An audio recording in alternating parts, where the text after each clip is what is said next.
ମୁଁ ଏଇ ଚୌଦ୍ୱାର ମହାବିଦ୍ୟାଳୟର ଅଧ୍ୟକ୍ଷା ରଶ୍ମି ରାଉତରାୟ।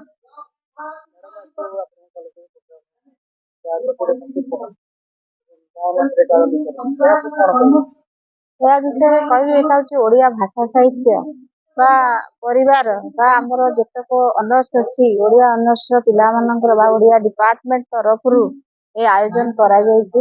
ଏହା ଏକ ଗୋଟେ ଅନନ୍ୟ ପ୍ରକାର ପ୍ରୋଗ୍ରାମ, ଯୋଉଥିରେ କି ଚା ଖଟିରେ ଫକୀର ମୋହନ ଅର୍ଥାତ୍ ଆମେ ଚା ପିଇକିରି ଆମେ ମାନେ ଫକୀର ମୋହନ, ବ୍ୟାସକବି ଫକୀର ମୋହନଙ୍କର ଚର୍ଚ୍ଚା କରିବା ଏବଂ ଗାଁ ମାଟିରେ କାଳିନ୍ଦୀ ଚରଣ ବା ଆମର କାଳିନ୍ଦୀ ଚରଣ ପଟ୍ଟନାୟକ ଯୋଉ ଅଛନ୍ତି, ତାଙ୍କ ଯୋଉ ଥିଲେ ତାଙ୍କର ଆଲୋଚନା ଏଠି ହେଉଛି ଏବଂ ପିଲାମାନଙ୍କୁ ଏଟା ଆଲୋଚନା କରାଯାଇଛି ଏବଂ ବିଶିଷ୍ଟ ଅତିଥି ମାନେ ମଧ୍ୟ ଆସିଛନ୍ତି। ଅଜୟ ମିଶ୍ର ହୁଅନ୍ତୁ ବା ଆମର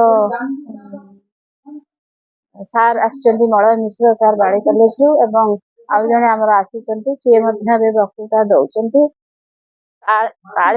ବ୍ୟାସକବି ଫକୀର ମୋହନଙ୍କର 4ଟି ଉପନ୍ୟାସ ତାଙ୍କ ସୃଜନଶୀଳତାରେ ପ୍ରକାଶ ପାଇଥିଲା ଏବଂ ସେତେବେଳେ ସେ ସମାଜର ନିଚ୍ଛକ ଛବିକୁ ସେଇ ତାଙ୍କ ଉପନ୍ୟାସରେ ଲେଖିଥିଲେ, ଯାହା ଫଳରେ ଆମେ ଜାଣିପାରିବା ଯେ ସମାଜରେ କଣ ହଉଛି ଏବଂ ସମାଜର ପରିବର୍ତ୍ତନ ପାଇଁ ବା ସେମାନଙ୍କ ଭିତରେ ସମସ୍ତଙ୍କ ଭିତରେ ଗୋଟେ ଜାଗରଣ ପାଇଁ ଏଇ ସୃଜନଶୀଳତାର ଲେଖା ହିଁ ଆବଶ୍ୟକ।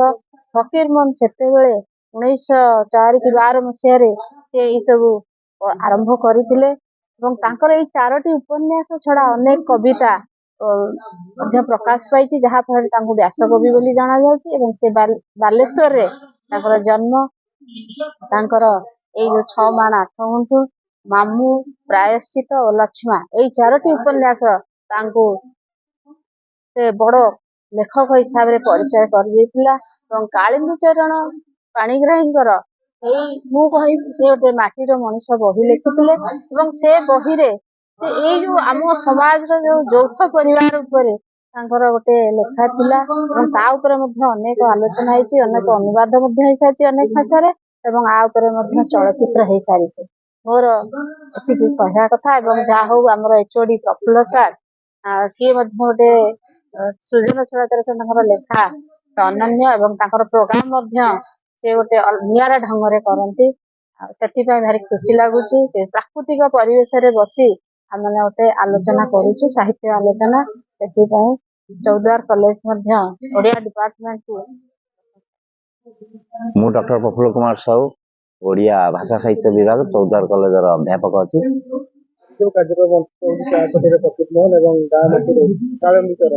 ଆମର ପାଞ୍ଜି ଅନୁସାରେ ଫକୀର ମୋହନଙ୍କ ଜୟନ୍ତୀ ଆସନ୍ତା କାଲି ମକର ସଂକ୍ରାନ୍ତି ଦିନ ହୁଏ, କିନ୍ତୁ ତିଥିବାର ଅନୁସାରେ ଗ୍ରହ ନକ୍ଷତ୍ରର ଆବର୍ତ୍ତନରେ ଆଜିଠୁ ଆରମ୍ଭ ହେଇଯାଇଛି।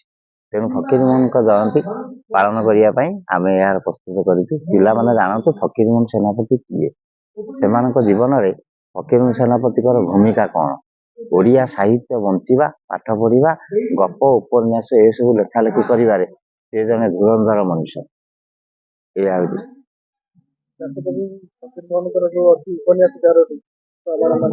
6 ମାଣ 8 ଗୁଣ୍ଠ, ମାମୁଁ, ପ୍ରାୟଶ୍ଚିତ, ଲକ୍ଷ୍ମା।